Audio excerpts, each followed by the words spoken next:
other side of the pitch. We have a great episode for you guys today with special guest Jen Cudjoe coming up in a little while. But first, we're going to talk a little bit about our football this week and what's coming up. Nicole's coming off an international break with Ukraine, where they secured 6 points in the Nations League with a 2-1 win against Albania and a 2-1 win against Croatia. How was that? Yeah, it was good. It was, the first camp of the year. Always kind of a special one to kind of get going, see everybody again after a longer break. 2 games where obviously we're going to go into them trying to win. And we got the 6 points, which not much more you can ask. I think we made it a bit more difficult for ourselves than we had to. But again, this is international football. It's never going to be an easy win. I did catch a bit of a cold, so sorry if I sound a little sick today, but we'll do the best we can. So yeah, pleased, and you can't really ask for more than 6 points. Yeah, and a goal from you. You're in great form right now. And the Adidas, not just the uniforms, but the casual gear you guys have been wearing looks really sharp. Looks good. Yeah, I'm just glad to be wearing a lot of women's fit stuff, so it feels good. Look Nice, good, that's play always good, good. For sure. And an upcoming game this weekend back with Glasgow City against Motherwell, the last game before the split that we talked about on last week's episode, where the top 6 starts playing each other week in, week out, and the bottom 6 does the same in kind of a separate league format. Yeah, so Motherwell is a top 6 team, so we'll be playing them a few more times this year, so it's going to be a tough game. And it's always, I think, a tough game after internationals when lots of players went away, so a bit less training together maybe as a team. But yeah, just excited. I know we all want to make sure we go into the split with the strongest foot forward. So yeah, I'm just excited to be back out there with the girls and get a good result. And you had another friendly last week against Umia. I hopefully I said that correct. Umio, you got your first full 90, which I think it always feels really good, especially in a new place. And yeah, I think not that you've been back from injury, but I don't know, sometimes you just take those full 90s for granted. And then you got another assist off a corner. So how was that?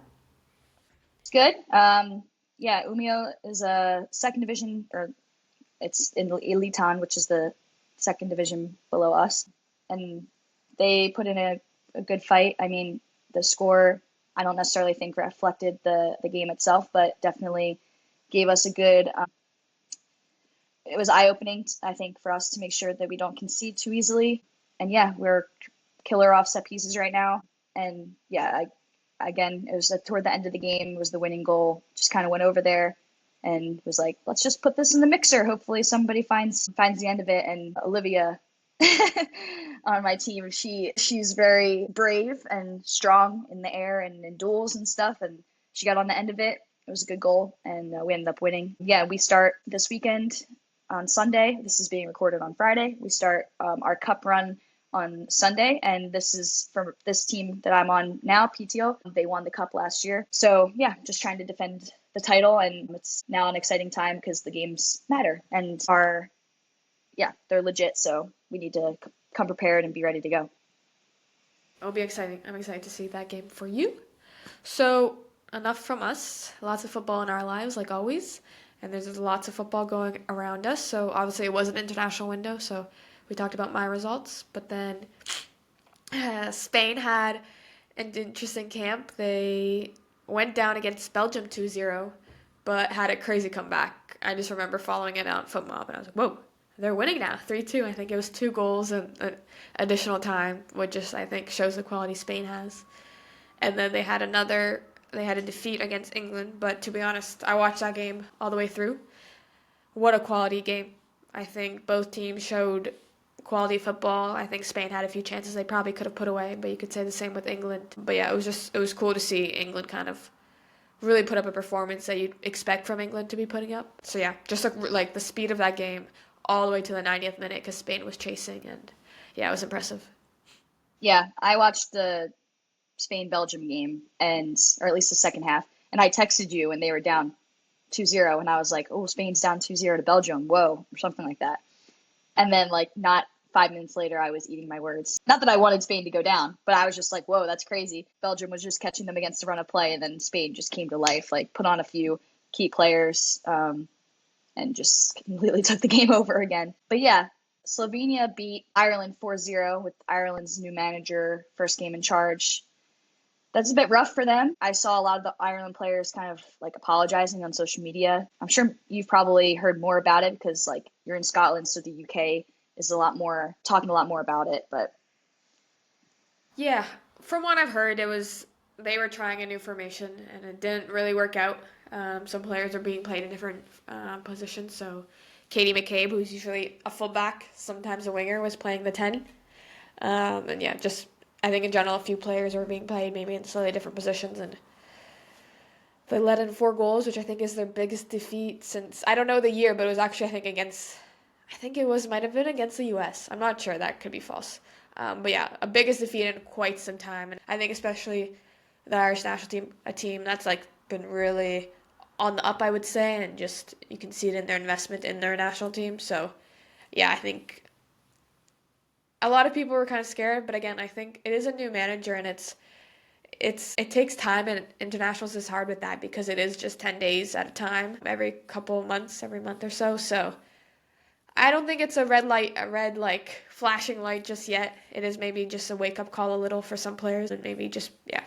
But again, it's football, and it's props to Slovenia. Like I know a girl that plays in that league, and like they're just getting better too. Other countries or nations are getting better, so I think you just you can't like expect anything less from anybody else. definitely. Is Ireland playing in the Euros this summer?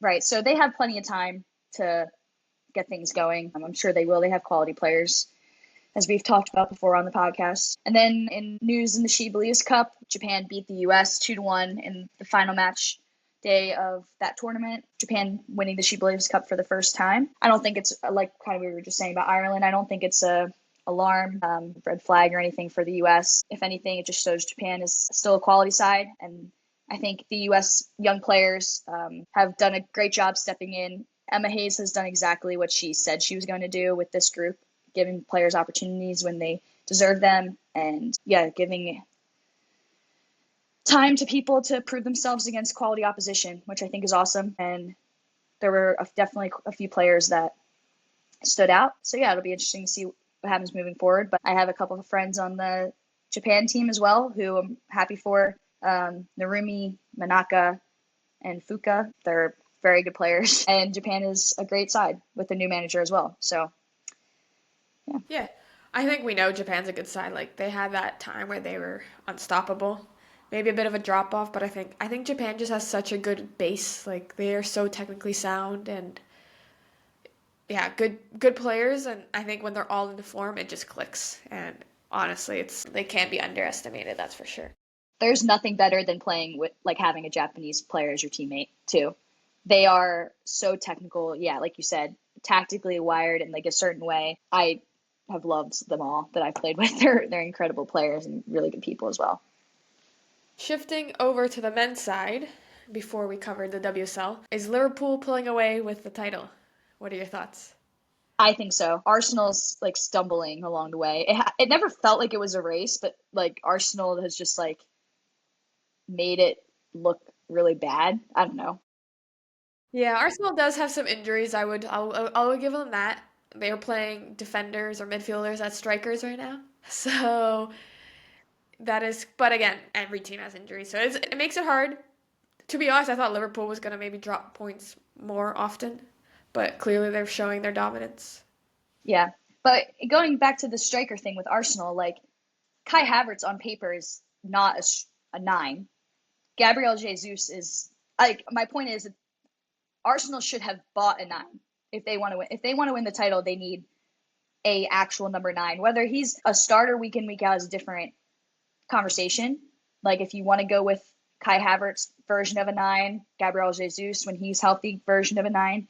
But like even at Man City, Gabriel Jesus was like not considered like a normal number nine.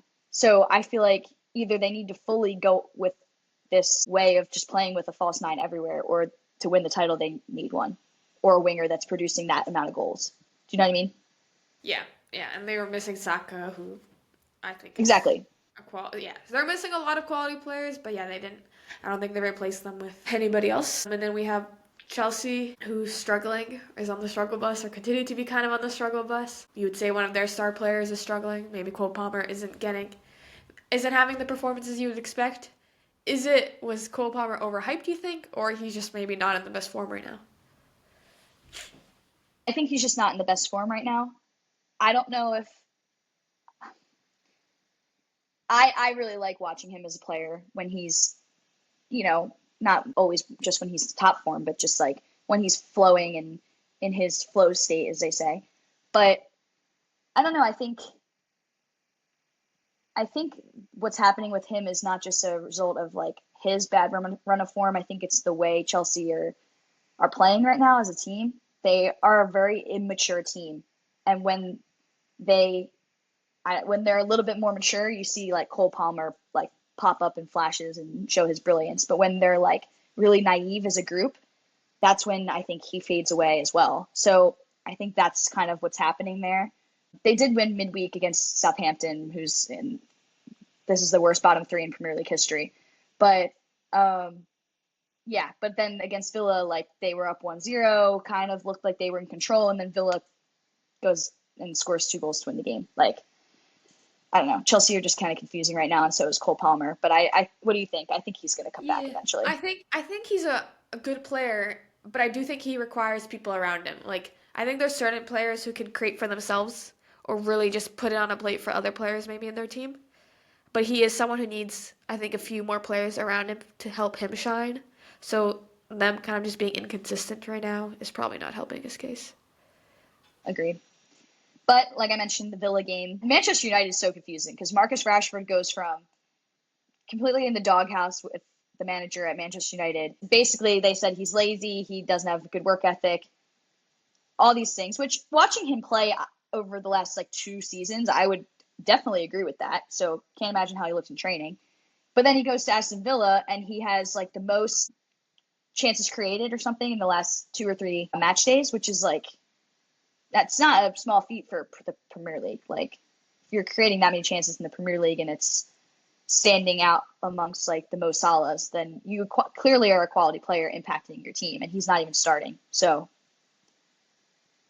Yeah, I think he is a talented player. You can't take that away. We won't ever really know if it's an attitude problem. Like we're not in that locker room, and me and you know ourselves. Like the way things look from the side often is very different to then how it is actually behind the scenes. So again, we'll never know.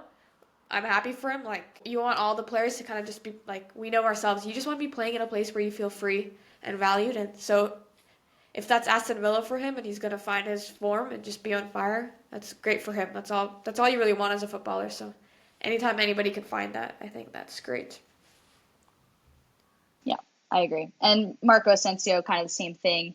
Not a public, like he didn't have like a public fallout with PSG or anything or Real Madrid, but he's been a player that's kind of fallen off in the recent years, and he scored both the goals in that game. It's clearly, Villa has put their money where their mouth is, where they want to be playing Champions League football. They want to be competing for top four in the EPL. So signing these big players and getting them to buy in to Unai Emery's culture and playing philosophy, I think they're on their way to having a good end to the season with these players. So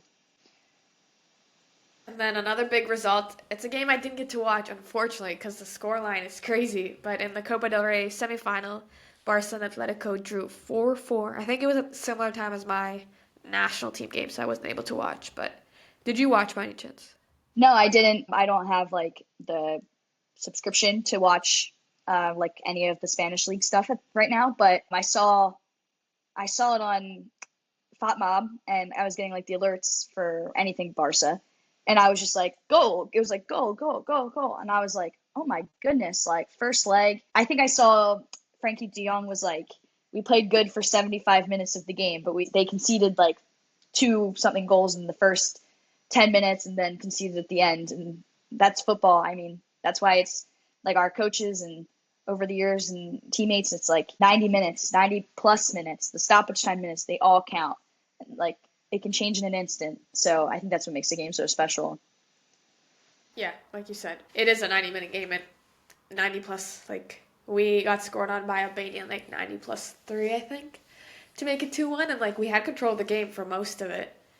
Didn't put away all our chances, so still 2-0 is like they say is the most dangerous lead just one goal and it can cause chaos. Or similar to Croatia was a later goal. So yeah, you gotta put on a 90-minute performance, and that's why you also can't ever count anybody out. And if you are on the like you're losing, you just have to have belief all the way through because one goal can change everything. Yeah.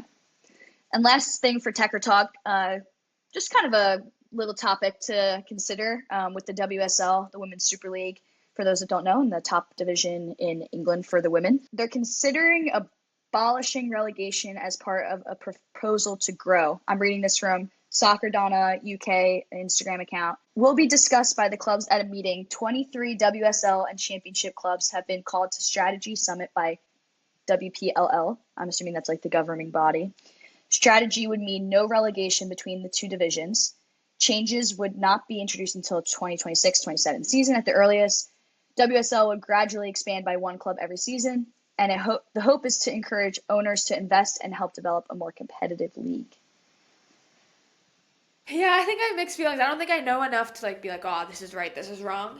I think from the side, I don't know. Like, obviously, you want a competitive league. Like, that's something I know in the Scottish league we're really wanting to kind of not change but push towards. You don't want the top of the table to have such a be so much stronger than the bottom of the table because, again, I don't think it helps anybody. But I do think the whole promotion relegation thing is it's something I think it's really cool. I've never actually had to do it myself, so I can't speak for it. But I think it's something I know every time we've watched European football, like those teams like getting promoted into the top division, like it's everything for them. Like you're playing for something so special. And then if you are at the bottom of the table, like you're playing to not get relegated. Because if you look at the NWSL right now, who has no promotion or relegation, just one league, what are the bottom of the table teams playing for? Like realistically, like if they're out of the playoffs and you can't come first, like what are you trying to do? I don't know. So like personally I do like the whole promotion relegation. I think it's some unexplainable feelings. Like I'm sure the teams that come from second division and get promoted, like that's everything for them. Yeah. I think for me, it's not necessarily like what they're debating at the moment, but the fact that they're having this conversation of how can we get owners to invest and to make this thing sustainable, that's like huge positive for me because we have seen over the years for WSL that the teams that get promoted are likely the one that's going straight back down. And that isn't, that's almost what you just said, like the special feeling of getting promoted, relegated, like it's almost removing that feeling because it doesn't, it almost, they're not investing enough to stay up. So it's not creating this competitive environment. I'm like super indifferent. I would like to see if this actually like is true, first of all, true information, and also if anything comes of it. Because yeah, the NWSL, like you said, there's no in the US at all on the men's side either, which is a conversation actually happening with the USL at the moment. There's no promotion relegation there. So I don't want the WSL to completely turn into like this US style of like kind of ownership is in control rather than the beautiful game being in control. But at the same time, I think the WSL can grow in a way that's sustainable with the promotion relegation. So I hope that they can figure that out because it's pretty interesting. Yeah, and I think the WSL is doing a lot of things right. Like we see in the women's game, kind of the investment they have already put in. So again, it's just exciting. It is like you said, it's exciting to see that they're still continuing to try to grow and be those leaders and making the change because you see changes there, it's gonna trickle down to other leagues as well. So it's only gonna help the women's game in general. So Yeah, agreed. All right, now we're going to shift into the guest portion of our podcast that we mentioned. We're having Jennifer Cudjoe on and really excited about it. And that's next.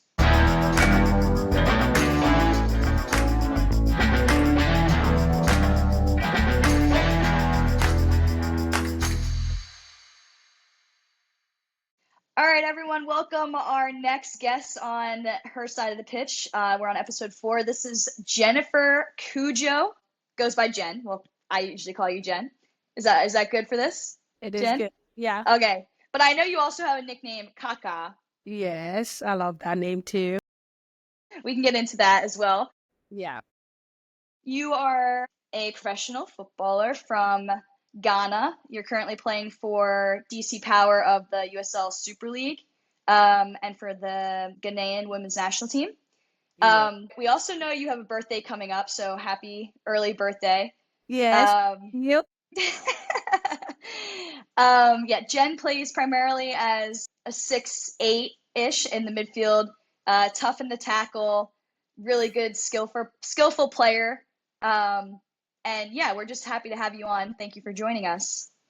Thank you for having me. I've seen you guys doing a whole lot, and I was like, oh, that's my friend. Like it's good to share the other side of the pitch stuff with players. So I'm happy that you guys have me on because I feel like we all have different stories, and the people out there needs to hear about it and see what makes people who they are. So thanks for having me. Exactly. No, it's a pleasure to have you on. I know Nicole and I are happy about it. Um, yeah, I guess we'll get into your football journey. Obviously, for those that don't know, you left Ghana at an early age to go play in the US collegiately. How did that come about? How old were you? What were the vibes like when you were leaving? Yeah, tell us a little bit about that.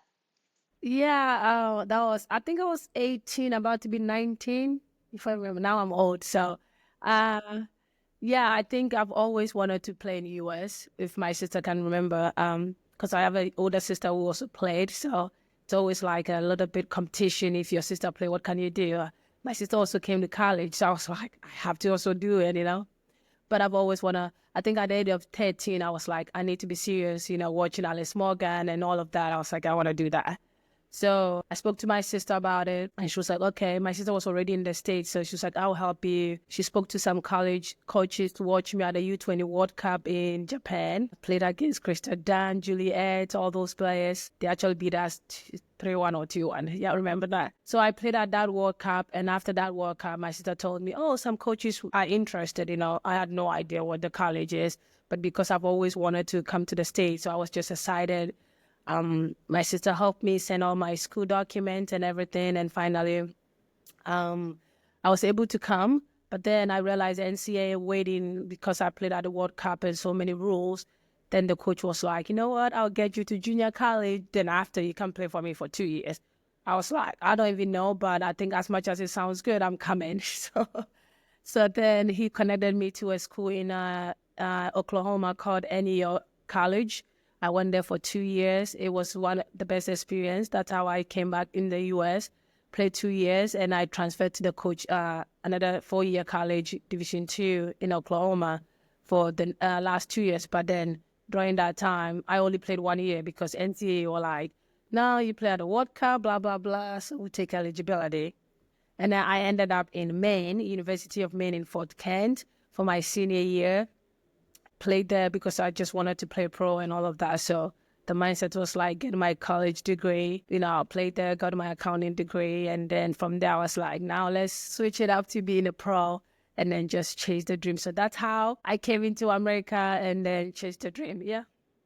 Awesome. Yeah, I think at the time, like you said, you kind of just were like, okay, sure, let me kind of just, I want to come to America. I want to get a college education, things like that, play football. But obviously, you had, like, looking at back now, you probably look at it as an unconventional route to, go collegiately. And then now you're a professional soccer player. Like, not a lot of people have that path that you've had.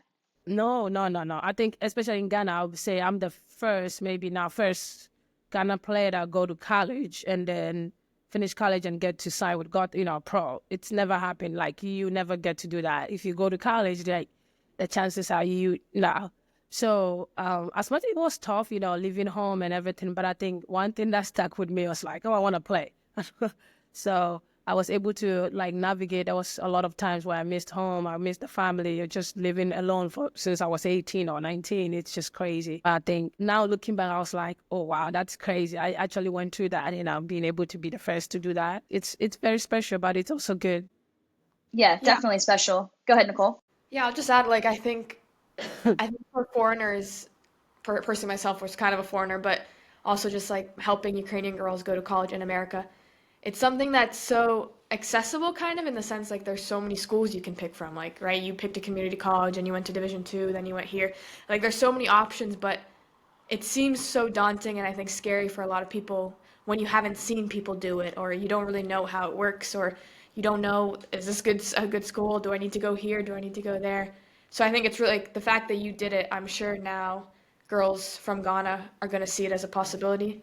Like I know that was our main goal with like us helping Ukrainian girls go to America. Like a few people did it, we helped a few people, and now the next people kind of know it's possible. So yeah, just props to you for doing that. I know it was probably very scary in doing Thank you. everything. Yeah, it was scary, but like you said too, it has definitely changed a lot of people back home in Ghana. Now there's a lot of young players that they go to college here. I've actually brought about five players here through college as well, and through my foundation to support them. So I think it's scary, but also give them opportunities to not be scared. So yeah, you're actually right. Yeah. You mentioned a little bit there playing for Gotham. How did that come about? I hear you have an interesting pathway to becoming a professional. I know. I think the time, if you remember, like since 2015 coming into 2019, or like just getting into NWSL, it's not, there's one path. Either you go to college, you get drafted, or you from a big country, and like, there's no anywhere. But I was like, I wanted to do whatever it is to get me there. When I finished college, I knew going to Division Two was not, I even entered my name in the draft. I don't think I got picked. So I knew the only part was for me to go to tryout. So then I finished college in 2018. I was like, I'm not ready. I watched the 2019, what do you call it, the final. That was when I was so kind of dedicate that whole year training crazy in Asheville. I moved to Asheville, just like training, coach, learning how to coach and everything, and train like crazy. I remember my host family were like, there's no way. We haven't seen anyone, because I knew like I had good mentors around me that pushed me. I could have given up, but then the tryout came. I signed up for Gotham and Washington Spirits, those two, because my sister was in New Jersey. So I was like, it would be great to feel like at home. I went to both tryout. I made it, and I was waiting for the call, and the Freya called me, and Washington also called me, and I was like, yeah. They all both asked me to come to preseason. And I was like, yeah, Gotham seems like home because my sister is there. And then I just went to Gotham. They gave me 2 weeks preseason tryout, and I killed it. And Freya and Becca did a really good job that year. And finally, I'm just grateful for them to see something in me and give me the opportunity, and I ran with it. And that's how I got into Gotham. Signed for 3 months. I was crying. I was like, damn, I want long-term, but everything happened for a reason. And later on, signed my long-term contract. And so it was special, and it's just something that I was like, I worked so long for it, and now I'm able to make that dream happen. It's just something I'm always going to carry with me. Yeah. Yeah, it's incredible, honestly, because for those that maybe don't understand, like this was a tryout. I'm sure at this tryout there was girls that were not good, very not good, and you stood out, and Gotham took, that chance on you, and it paid off. I mean, you had a couple of really good seasons there. I mean, fully deserved based on how your experience went and how hard you were working. You also mentioned your host family a little bit with Asheville. I know that also, I should have mentioned this in the beginning, that I know Jen from That's we were together in North Carolina. So I remember in many of our conversations you would bring up your host family from Asheville. And I know they're really special to you. So if you want to kind of tell how that came about. So my host family actually, they were hosting my mentor when I moved to Asheville. I had no family. I was playing the semi-pro. I think it's the WPSL. So whilst I was training alone, I was like, I'm training over there, and I actually had a good season for 2 seasons. So then when I was playing, the family, they always come into the games, and they loved me watching me play. So then my mentor at the time, Lisa Marie, was hosted by the family. And so she was like, oh, they're having a Thanksgiving. And they was like, yeah, invite Cudjoe. And then they invited me. And then the dad likes me, really likes me, and then the family. And they were like, okay, well, no, you're kind of like my oldest daughter for my 3 kids. And so that's how it all came out. And then after the season, they moved me into the house. Before I moved into my own place, they literally become my family away from home, make sure that I'm okay, because they literally saw how much I was trying to make it to pro and everything. And they gave me all the support that I didn't have to feel like I'm alone. And so I owe them so much. They brought me in. I coached their daughter, their 2 sons, and we just became family. And up to now, they're still like my family. They do everything for me, and I'm grateful for where I am now, because every decision I make, they're always there to try to guide me. And so that's how I met my host family. Yeah, that's awesome. I think it's so cool how like there's so many people behind the scenes in our careers and in our lives that like help us along the way. And I know for you, like being in a different country than where you grew up, like it's so important to have them and help guide you. And I know your sister's up in New Jersey, but when you were even down south a little bit, like to have them around and stuff, that's so cool. It is. Um, well, after Gotham, I know bounced around a little bit with trialing with North Carolina, but then you ended up at FC Nordsjælland in Denmark. Nicole and I know a little bit about the Danish league as well. Ah, yes, yes, yes. So I yeah, think we I played mean, against each other because I think I was at Hobie Kerr. So Yeah, yeah, yeah. small world. It's crazy. Yeah, with Northern, it came up when I was in North Carolina because I was trying to sign with North Carolina. I think it was good for me as in terms of career. Like that, that place was a whole completely different world than any environment I've been. It challenged me a lot. It was different. Like that's how I met Emily. It was the toughest environment, I would say, if you go there. But that was the time I was trying to also, especially being international in the BSL, it's just the limit spot is so small. So I was there 5 months, and then my agent was like, hey, this team, Nonchalant, they've been looking up for you for a long time. Also, I'm from Ghana and I do community stuff. So they have a partnership with Ghana community where most of the players, like the academy, literally started in Ghana. So when I came in, they asked for me to come in. But so that moment, I was just looking to be in a place where I can enjoy soccer again because I felt like I was losing the joy out of soccer a little bit. And so the opportunity came, and then I just left. My host family was literally next to me, telling me, take this decision, don't hold back. And then I left Denmark for a whole year. I signed 1 year because I wanted to just see out it. And it's one of the best soccer I've had in my career. Like, I enjoy the style of play. It fit me so well. The teaching, like the tactical understanding of the game is like next level. And I enjoyed it, but then I had to come back for some family reason. So, but I still have good relationship with them that hopefully one day I can work with them and help other players as well. So, yeah. yeah, because they have the Right to Dream Academy, which yeah, I think is super cool. We actually, when I was in Denmark for OB, we played Nordsjælland in a preseason game, and they had two girls. I think both of them were from Ghana, but definitely from the Right to Dream Academy, and they weren't allowed to play for the first team in the season yet because they weren't a certain age or something. Yeah, But they were ballers. look, Like they were so good. We they're in the were, next. Look, those yeah, kids. Hey, I'm like, they Safi and Seri, like they're from Ivory Coast, and those two kids. I look at them like, if you have them in your team, they're gonna tear your defense apart. They're very we good. were so scared for the season because we were like, we are going to get smacked by them if these two girls are on the team.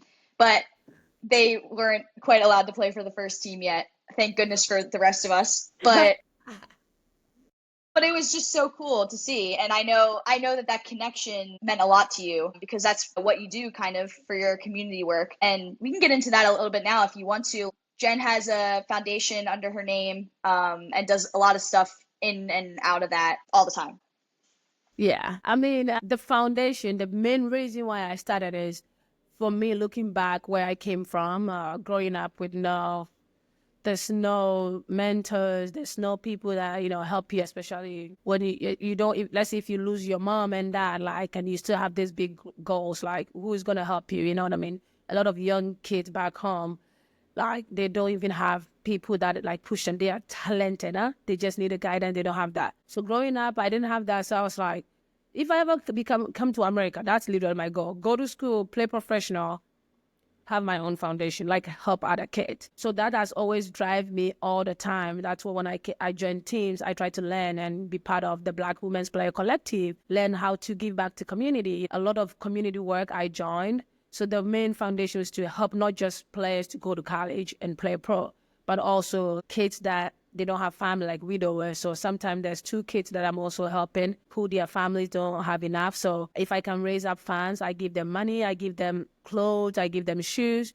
But the main purpose is to guide players, to mentor them, to chase their dream, give them cleats. Like every year I ask players to give cleat and my own cleat. And then I would just donate it every year or like normally depends on when I have stuff. So that's what I do, just so I can give them a little bit things that they can have, like especially the soccer cleats. It's very expensive and not every kid that has. So I do that, and I also I'm trying to expand it in a way where I can be like in a management way to help players, be in between players and clubs, because some of these players, they will sign to any team, any agent without knowing, reading the context of the contract and everything. So I'm trying to be in a way where I can be in between, help players to understand the contract they sign and then talk to agents as well to make sure they have the right understanding and everything. So that's what I do now.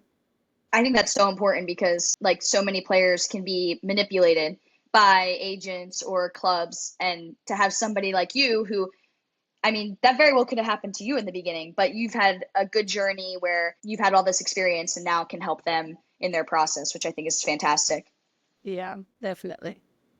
And I think you just sharing this just talks about perspective. I think we're lucky, you could say, probably in the Western world and a lot of Europe and things like that. Like, you don't even question things like football boots and equipment, but it's so important to understand it's not accessible to everybody. I know similar in Ukraine, for example, with women's football, they need the extra help, the extra funding. Sometimes it is donating boots, donating your own old gear. So yeah, I think I related a bit about it, but yeah, it's just great the work you're doing. So keep it up. Thank you. It's impressive, Thank you. and the impact's being felt. That's for sure. But with that, as a fellow international footballer as well, you have played with Ghana.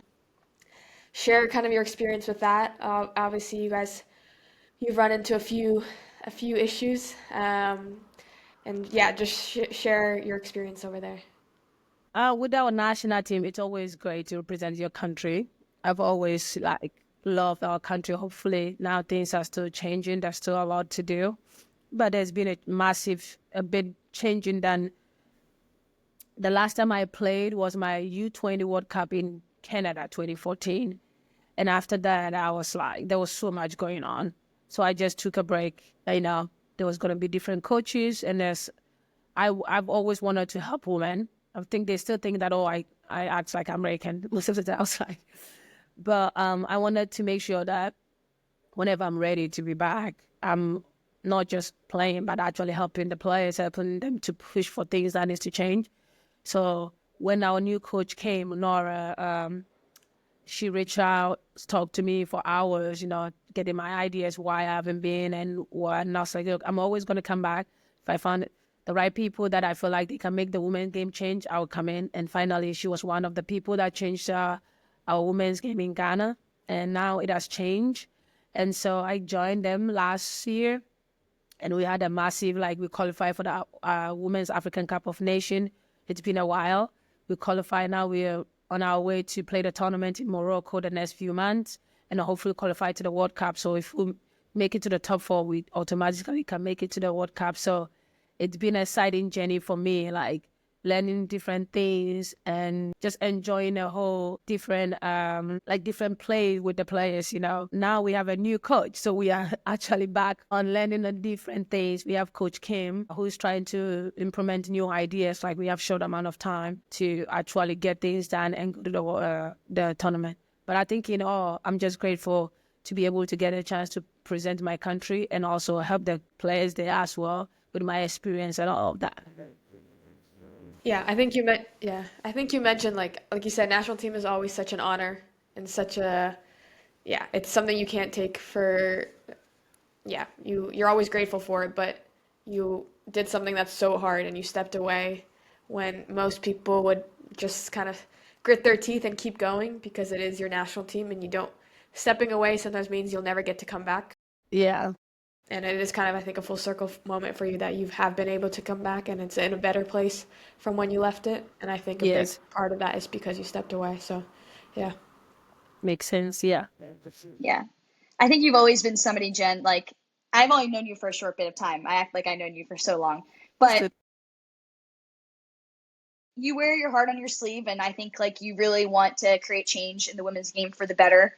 And you really want to make the lives of other people, both in the US and in your country back home. Like you want to make people's lives better. And I think that that's something that I noticed about you from day one. And I, I think that that's a really cool attribute that you have. thank you. Yeah, and I guess we can flash forward to now. You're back in the US playing for DC. What's life like in the DMV at the moment for you? I do like DMV. DC, Washington, yeah, definitely one of my favorite city now. I like the vibe. I fit in so well. I like where I live. I think it's definitely gives me what it feels like back home a bit. Now our team is just like having a new league and all of that. We're still trying to put some pieces together. It's been a tough season for us, changing coaches and just a whole lot of things. So hopefully we can improve better from the last 6 months for this season, and maybe next season we can be better than what we were. But I think, yeah, we're trying to get back into working with the team and just getting the team in a good place. Yeah. How's the overall feel of the league itself? Just like with it being so new, do you think that they're, doing a good job working out the kinks and stuff? I feel like, yeah, because normally a new team, a new league comes in, they're going to be like, but, there's still things that they need to work on. But I feel like they really took the women's game and understand it. Like, if I'm going to come into a new league, things that needs to be already in place, like a new league, look at teams having a lot of fans already, you know what I mean? Some clubs having like everything is just ready, like merch, everything, you know what I mean? But then the level is also good. It's the same as, the same principle as in NWS, are like very transitional, very tough and all of that. But maybe as time goes on, they can improve and be better, with more players coming in. But I feel like they've started really well. It's another competitive league. I don't think you would say that it's just so easy, you know what I mean? It's still the same, like tough, like NWS, like transition. So yeah. Yeah, nice. Last little question before we get into like a rapid fire question thing to close things out, but not to age you, but we talked about your birthday coming up next week. What are some of your goals kind of now in your career, football wise, non-football wise, as you enter kind of the second half of your career? I think at this moment, I'm trying to enjoy as much as I can and not worry so much. I do worry. You know what? Every player wants to play. You get to a point, you can worry so much that you don't even enjoy the part. That's one thing that my mentors and people and therapists telling me, find a way to enjoy. So that's one bigger thing. I want to enjoy. I want to be like, whenever I'm done to walk away, I know that I had tough times, I had, good times, but the most important, I enjoy and I walked away when I wanted to. So that's one thing. But also, I wanted to maybe hopefully win a cup, win a championship with any team that I end up playing with. So that's my goal. Yeah. But most important, make people around me better too. Awesome. I love that. Nicole, you want to take us into the latter portion here? Yeah, so we're gonna have a few sort of quick fire questions Mm-hmm. and then a nice little surprise at the end as well. So, first one is mountains or beach? Oh, I like both. Jeez. I love mountains though. But I would take beach at this time. Like the summer is good. Nice. North Carolina or New Jersey? What are you trying to do? No, I can choose. I love both. Are you kidding? Oh, okay. I'll pick New Jersey because my sister. Hey. Okay, if you were not a footballer, what would you be? I think I will be a model and then also maybe a coach or a manager for sure. The absolute highlight of your career so far. Cool. I think I would say it's been like, I always use this word like embracing change. I think it has been like a lesson of everything that happened. There's like something good that coming. So it's more of like, it's a test, but also it's like a greater joy and opportunity, if that makes sense. And last one, if you had one piece of advice to your younger self, now knowing what you know, what would it be? Stop worrying so much. Just live day by day. Just enjoy every moment because, geez, I worry way too much. Oh, yeah. Don't we all? All right. Well, Jen, Thank, that was awesome. Thanks thank so you. much for joining us today. Yeah, just you have a great story and keep Thank living life. I mean, you inspire me with how energetic and you're always dancing, always building people up, and just keep being you. And hopefully, more people in our game are like you moving forward. Yeah, that means a lot. So I thank you guys for having me. It was great. Yeah, thank you for joining, and I think you've Thank you. impacted so many other people's lives and football careers. So, yeah, props. Okay, thank you guys. So for this week's quote of the week is honestly just a quote I found on Instagram. I think my Instagram like feed is just quotes, to be honest, and I love reading them. So this one is, chasing the impossible is better than being handed the ordinary. And I think it resonates a lot for me, just because I feel like with a lot of things in life, I don't often take the normal route, or yeah, maybe not like the classic way of going about it. You guys will learn a little bit more about my story as we kind of hold this podcast, and you hear maybe different times where this kind of happened in my life. And then you also heard with our guest today how her route to professional football was quite different to many people. So yeah, and like I said, I think I am always chasing something a bit different. Yeah, I think it's awesome. I relate with that quote as well. And I think that's the aim of our podcast in general, is a lot of the guests that we'll have on, this will resonate with them as well. They're not ordinary. Their stories aren't just like straight lines. They've been chasing greatness, but I think it's a great quote. All right, guys, we really appreciate you all for supporting us and listening to the podcast. Stay tuned for more content on our Instagram and YouTube channel. We hope to continue to post regularly and post more often as well. Remember to subscribe and watch or listen to each episode on Spotify, Apple Podcasts, and YouTube. Hope everyone has a great week. See you guys next time.